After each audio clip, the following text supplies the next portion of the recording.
Eu sou a Valquíria Imperiano, a presidente do Instituto Cultive Brasil-Suíça, e estamos organizando o primeiro Salão Internacional do Livro e da Cultura de Genebra, Cultive, bem claro.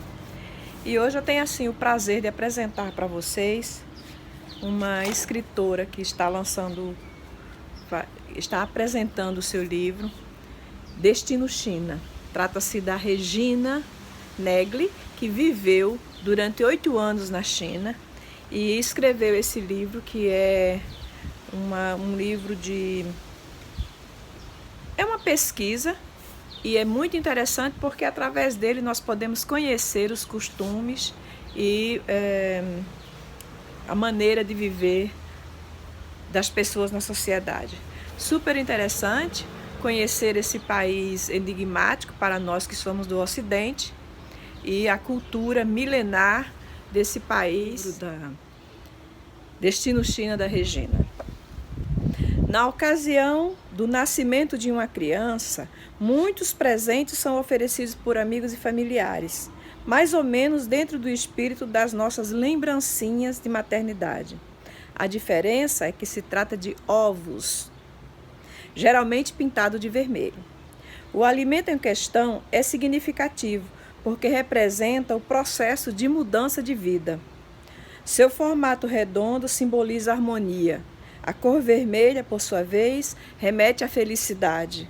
Presentear um casal com quantidade de ovos correspondente a número par indica que nasceu uma menina, enquanto os números ímpares são reservados aos pais de menino. Aproveitem para ouvir da própria autora vários detalhes que vocês ficarão surpresos sobre a China. Com vocês, a Regina Negli, falando do Destino China. Em primeiro lugar, eu gostaria de agradecer a Valquíria Imperiano, através da editora Cultive de Genebra, pelo convite de participar desse Salão do Livro de Genebra, que esse ano está sendo de uma forma excepcional. Eu venho aqui para apresentar um livro meu, chamado Destino China, que foi o resultado de um trabalho de pesquisa, de observação, de 8 anos morando na China. Eu já saí do Brasil há 22 anos, moro entre a China e a França durante esses 22 anos, e eu morei 8 anos no primeiro período e 4 anos no segundo. E esse livro é o resultado dos primeiros 8 anos, entre 2003 e 2010, que eu vi realmente um boom, uma transformação da China. Então, a ideia foi, eu já morei nos Estados Unidos, já morei em vários lugares e sempre achava um país diferente do outro, até ir morar na China. Chegando na China, eu mudei a minha percepção de mundo e separei o mundo em 2, Ocidente e Oriente. Na realidade, nós somos muito diferentes. O Ocidente é muito diferente do Oriente. Não existe um melhor que o outro melhor que um. Eles são complementares, são simplesmente diferentes. Então, foi através dessas observações que eu escrevi o livro. A ideia de escrever não veio imediatamente. Na realidade, eu fui vivendo experiências engraçadas, porque a gente, como turista, a gente dá fora o tempo todo, a gente não conhece os hábitos, as culturas, e a gente vai fazendo bobagem. E eu, enquanto isso, eu ia escrevendo para minha família, contando histórias engraçadas, contando isso, contando aquilo. No final do período, minhas filhas saíram, ficaram grandes, foram fazer faculdade fora, não podia ficar na China, o marido viajando sem parar, e de repente eu me encontrei sozinha, sem ninguém, sem nenhum deles. e meio perdida. E comecei a organizar os livros, os textos que eu mandava para a família. E organiza daqui, organiza dali, por que você não escreve? Aí eu fiz letras, trabalhei em jornal, trabalhei em agência, bom, eu sou do ramo, né? Nunca tinha escrito um livro, esse foi o meu primeiro livro, e vamos, por que não? Então comecei a juntar, mas naquele momento eu não tinha mais todas as informações de tudo aquilo que eu tinha vivido. Por exemplo, sei lá, visitei um prédio enorme, prédio grande, mas na hora que você escreve, você não pode escrever dessa forma, você tem que saber qual é o tamanho do prédio, quando ele foi construído. Então, eu tive que fazer um trabalho de pesquisa enorme em tudo que eu visitei. Bichinho da seda, quem é o bicho, quanto come, o que come, por que come, entendeu? Então, as informações eu tive que correr atrás.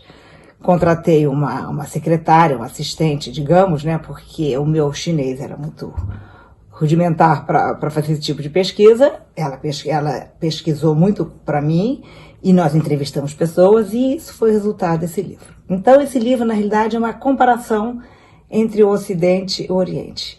Eu dividi, assim, episódios, digamos, falando sobre medicina, sobre as melhorias, sobre a mulher, sobre a alimentação, sobre a filosofia de vida, arquitetura, artesanato, educação, caligrafia, e assim eu fui falando e sempre comparando o Ocidente com o Oriente, que são formas diferentes, né?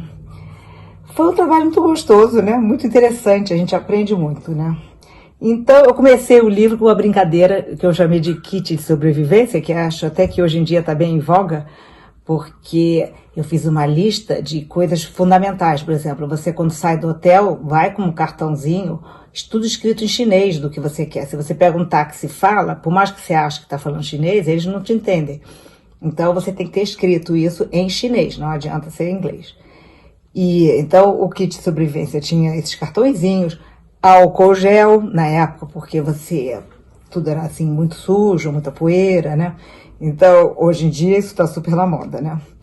E barra de cereal, telefone celular, tinha lá toda uma história. Bom, aí eu comecei falando da arquitetura, porque a arquitetura do Ocidente é completamente diferente do Oriente. Não estou falando nos dias de hoje, tá? Do século XX, XXI é outra coisa, mas a arquitetura antiga, no Ocidente, uma casa ela é composta de um elemento onde você tem os quartos, sala, cozinha, banheiro, o que quer que seja, 1, 2, 10, 100, 200, Versailles, o que quer que seja, enorme, dentro de um prédio. Na China, não.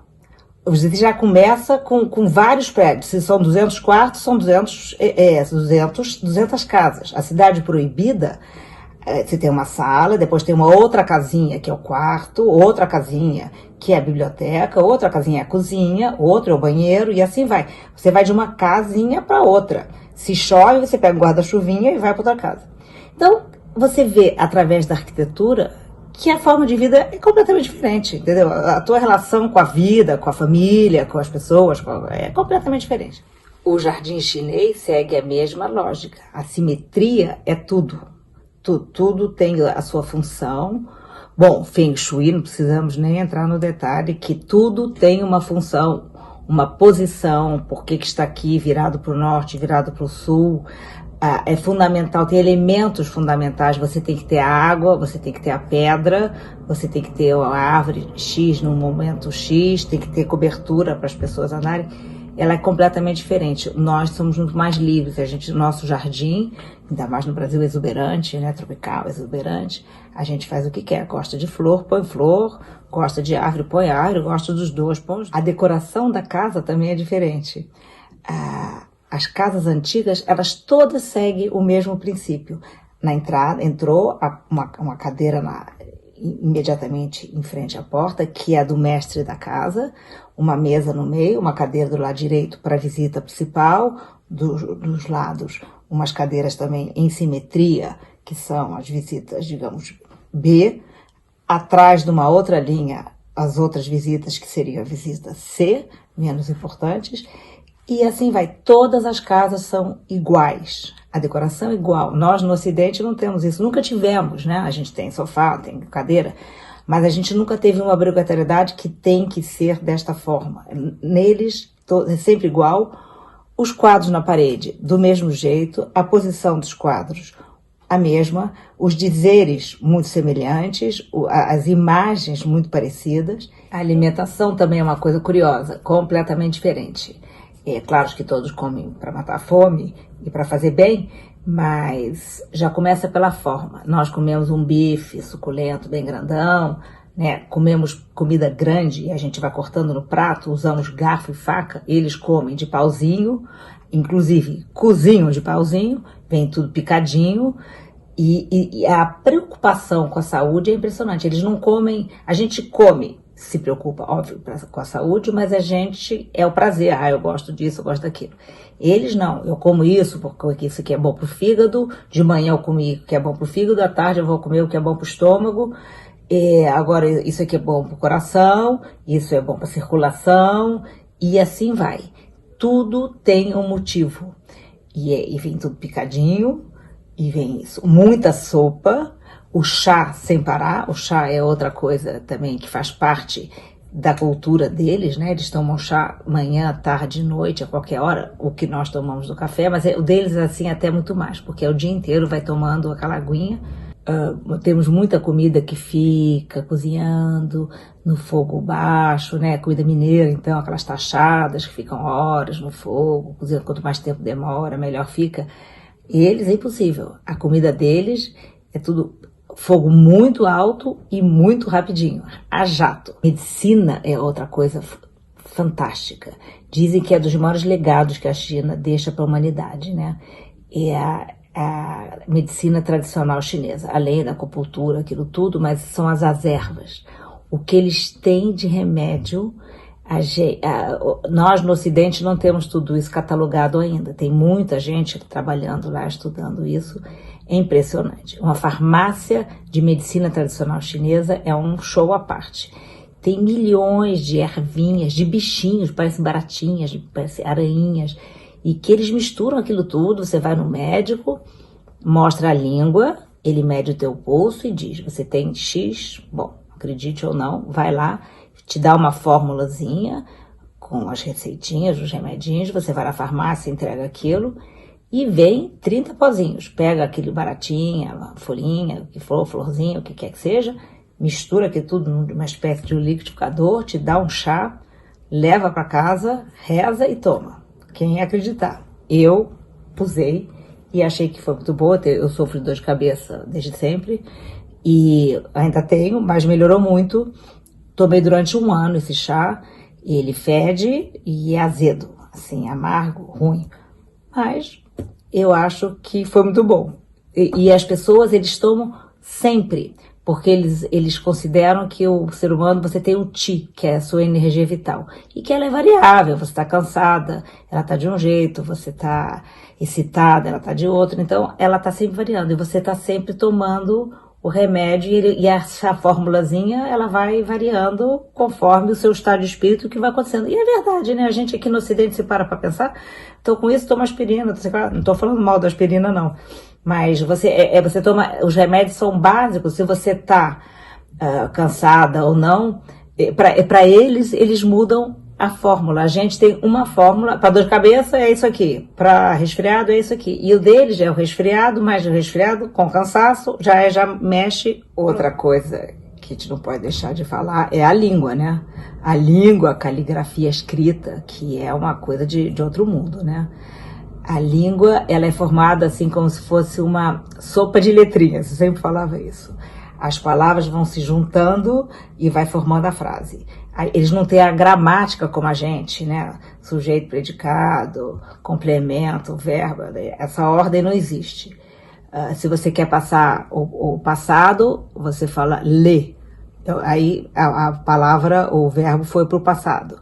E por aí vai. A gramática, a forma de funcionar é completamente diferente. Por exemplo, a pergunta, você não faz a entonação da pergunta no final. Você bota a palavrinha má no fim da frase. Se você falou a frase sem má, ela é uma afirmativa. Se você falou com má, é uma interrogação. E assim vai. Vai juntando tudo. Vai a sopa. Por exemplo, um detalhe.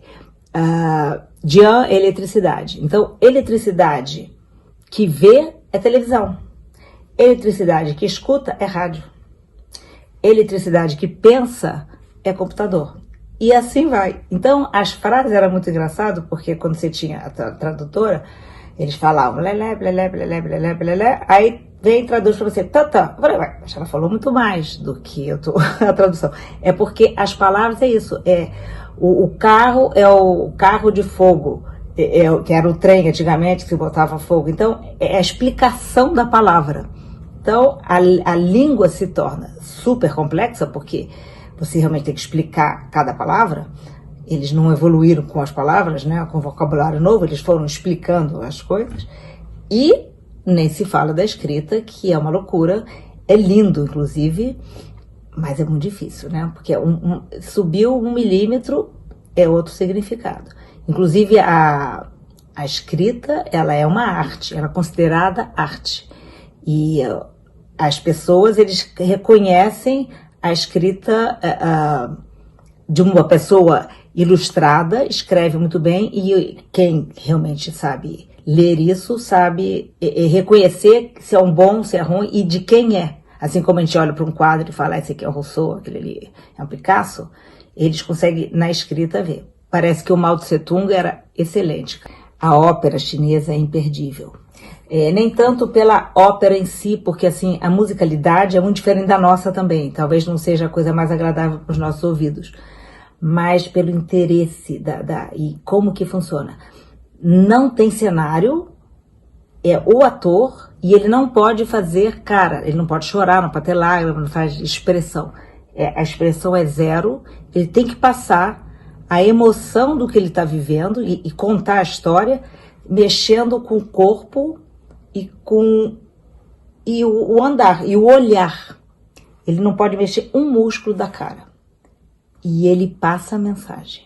É uma coisa assim, realmente imperdível. Não podemos passar por lá e não ver esse espetáculo, porque é um trabalho excepcional. E eles passam 10 anos estudando aquilo para conseguir fazer essa representação da ópera. O casamento é o acontecimento da vida.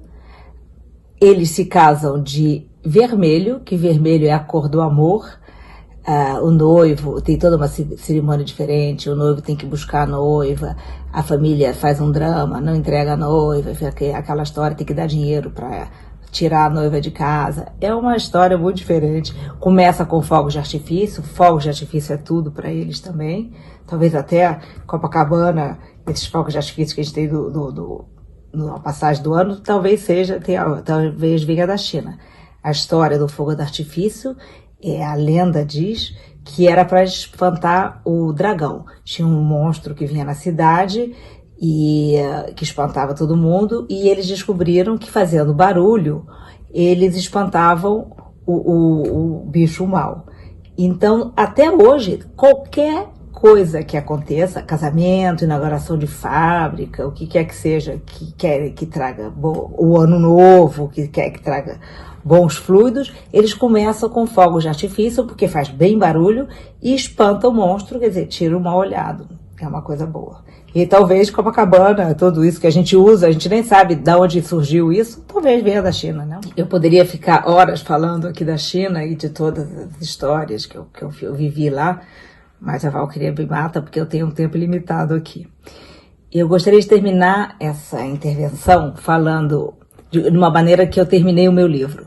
É uma frase de Proust, onde ele diz: a verdadeira viagem de descoberta não consiste em procurar novas paisagens, mas em ter novos olhos. E foi isso que a China me ensinou.